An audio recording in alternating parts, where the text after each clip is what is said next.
Well, greetings. In our last two installments, we heard of two characters from Les Misrables who were transformed, changed by grace, forgiveness, and love. In this episode, we meet a character who knows beyond all doubt that God's grace and forgiveness must be earned by the law. It is a law versus grace story. In the Gospel of Luke, chapter 18, Jesus told a parable to certain people that had convinced themselves that they were righteous and looked on everyone else with disgust. Let me tell you exactly what Jesus said. It's from Luke chapter 18, starting at verse 10, where Jesus said, "Two people went up to the temple to pray. One was a Pharisee and the other a tax collector. The Pharisee stood and prayed about himself with these words, 'God, I thank you that I'm not like everyone else, crooks, evildoers, adulterers, or even like this tax collector. I fast twice a week. I give a tenth of everything I receive.' But the tax collector stood at a distance. He wouldn't even lift his eyes to look toward heaven. Rather, he struck his chest and said, 'God, show mercy to me, a sinner.' And I tell you, this person went down to his home justified rather than the Pharisee. All who lift themselves up will be brought low, and those who make themselves low will be lifted up." That's what Jesus said. On more than one occasion, I've even heard lifelong church members say, "I hope I've been good enough to go to heaven." On one occasion in particular, I said to this person, "We can know for sure." And with a brightness in her eyes, I could see her say, "Tell me, tell me."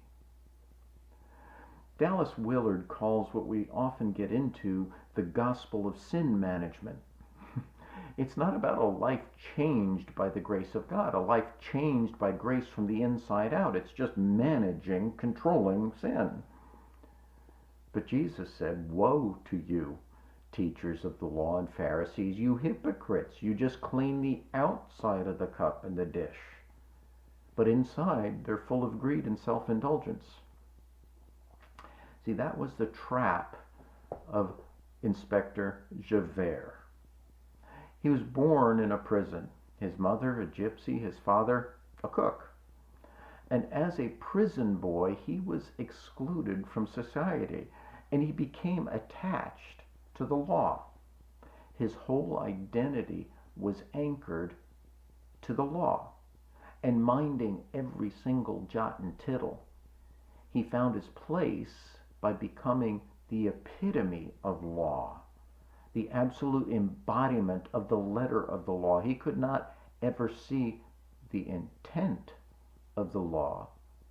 He was and is the model of ungrace. Enforce the law, obey the law, everything exactly by the book.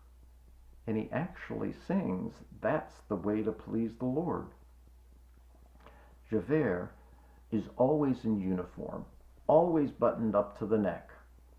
He's a once a criminal, always a criminal. Your type, referring to Jean Valjean, they never change. There's no grace, no possibility of forgiveness, of change. In one scene, Javert sings as he walks on the edge of a ledge. On one side of the edge is life, the other side a fall to certain death.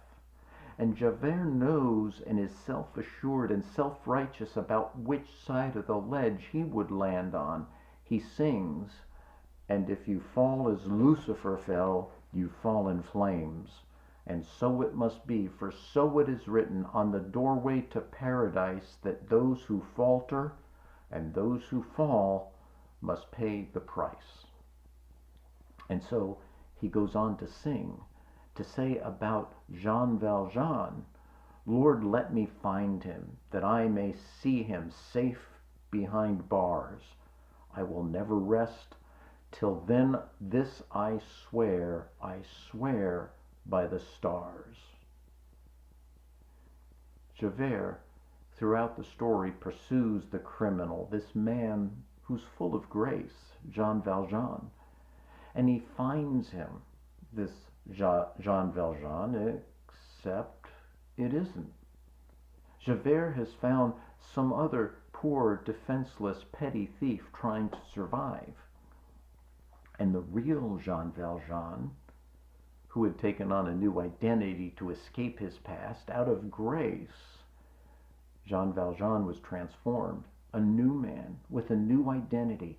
Indeed, he had taken on a false identity and become the beloved Mr. Mayor, full of grace. But now he's confronted. Jean Valjean cannot let this poor beggar suffer for him, and he turns himself in for the wrong he had done all those years ago. Jean Valjean showed grace to the man who would have undeservedly and unknowingly taken his place. And in the midst of the story, the French Revolution continues on the streets of Paris. And Jean Valjean joined up with a band of young men for one of the battles. Meanwhile, Javert, who had relentlessly pursued Jean Valjean in the midst of one of the battles, was captured by the freedom fighters on the streets of Paris, and Javert was turned over to Jean Valjean to be executed. Except Jean Valjean shows grace and releases Javert, who stays true to his nature and swears that he will continue to hunt Jean Valjean to bring him to justice, to his face. And Jean Valjean tells Javert he has one more task in caring for Cosette, and he must go, and then he will turn himself in. He even tells Jean Valjean his address, where to find him.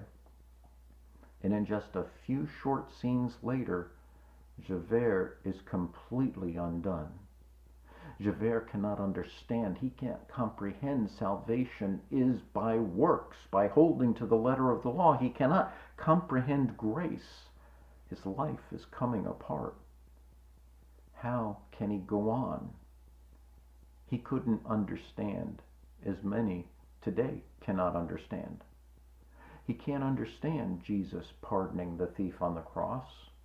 And Javert sings to the very same tune he sang before, "Who is this man? What sort of devil is he, to have caught me in a trap and choose to let me go free? It was his hour at last to put a seal on my fate, to wipe up the past and watch me clean up the slate. All it would take was a flick of his knife. Vengeance was his, and he gave me back my life. Damned if I'll live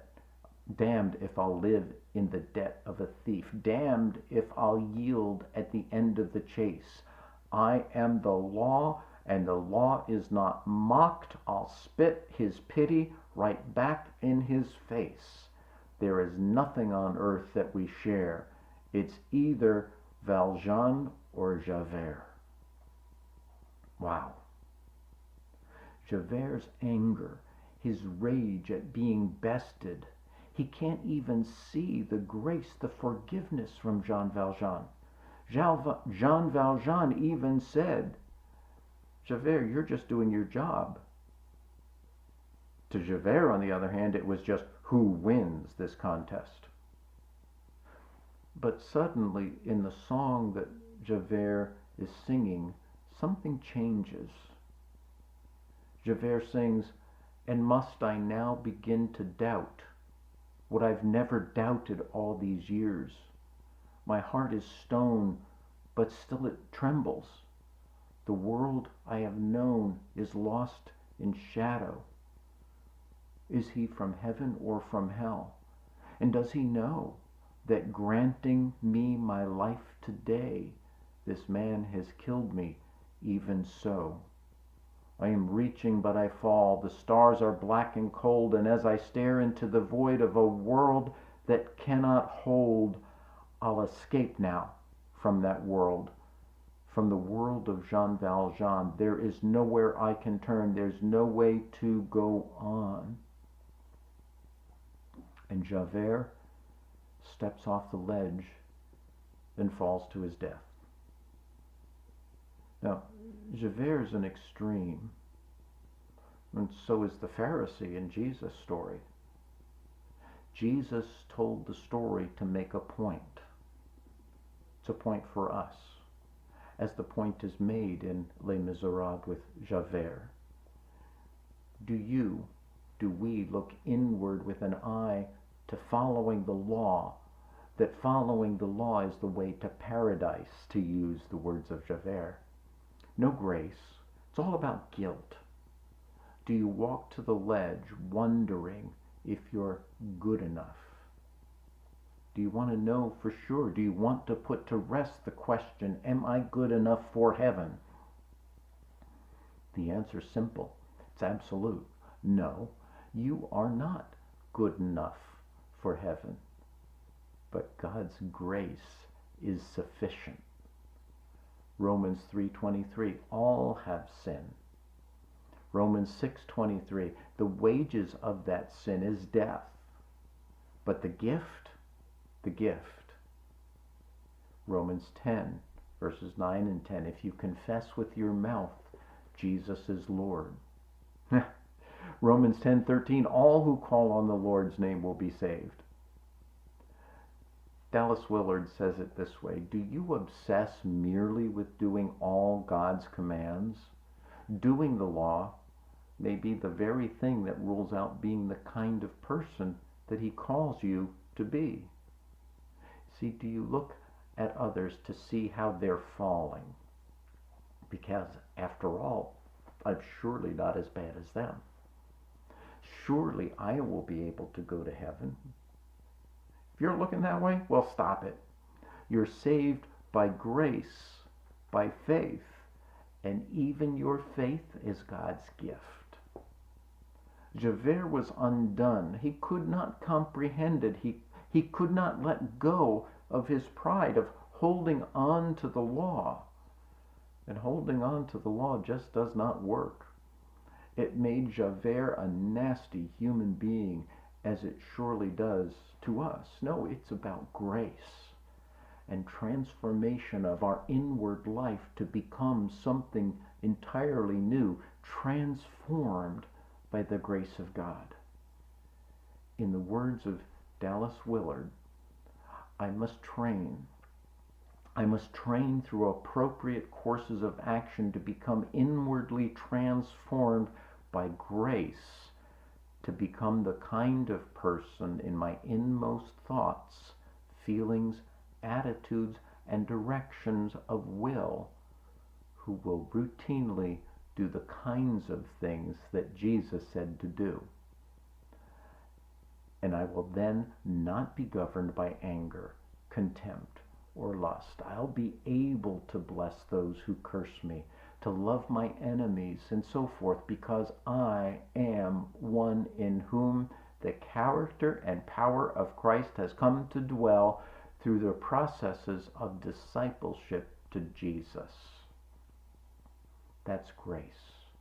Who am I? I am one in whom Christ lives. You are saved by grace by faith, and even your faith is God's gift, not out of works, not out of law, lest anyone should boast. Next time we'll meet the story of Jean Valjean, how grace wins. In the meantime, may the grace that was given to me pass on to you.